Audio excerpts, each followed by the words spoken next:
Hi everyone, welcome back to Old Time Rock and Roll. I'm your host David Tier, where I've been featuring my personal top 3,000 songs of the rock era from 1954 to 1999. Today I'm up to song number 2842, and that one is Don't Ask Me Why by Billy Joel. This was featured on his album called Glass Houses, which he released in 1980. You can see him throwing out, looks like he's throwing a rock at a big glass window.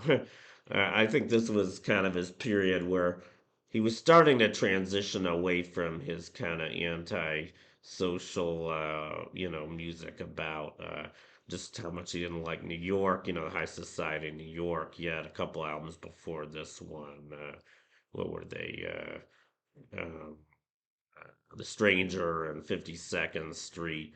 I think it was a pretty good album. This was, I think, his fourth top 40 release from this album. He had some other big hits on this album, including his only number one at that time, which is It's Still Rock and Roll to Me. That was coming up much higher on my list. It also had You May Be Right and Sometimes a Fantasy. And yeah, here's a picture of Billy Joel in concert. I got to see him actually when I was in college. I think it was 1984.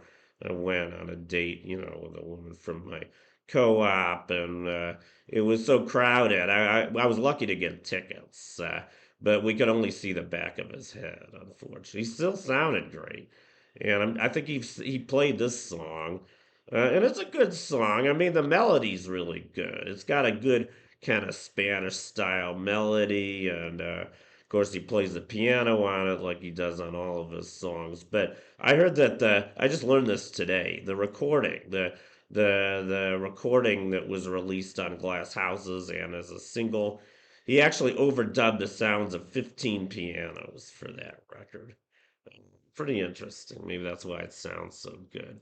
It's still not really one of my favorite Billy Joel songs, though, and I think the reason for it is I'm just not crazy about the lyrics. I mean, it's kind of a strange song. He's talking about he's kind of criticizing this woman he knows, telling her basically you're living a lie. I mean, basically she's kind of figured out how to swindle everybody in her life to get all these big favors, like she grew up poor. She was no stranger to the street. She used to have to stand in line, but she's kind of mingled with the right crowd, the right people, and so she's got a grand hotel, and she's speaking French, parlez-vous français, and living it up. And I agree with Billy Joel that I don't want any people like that in my life either.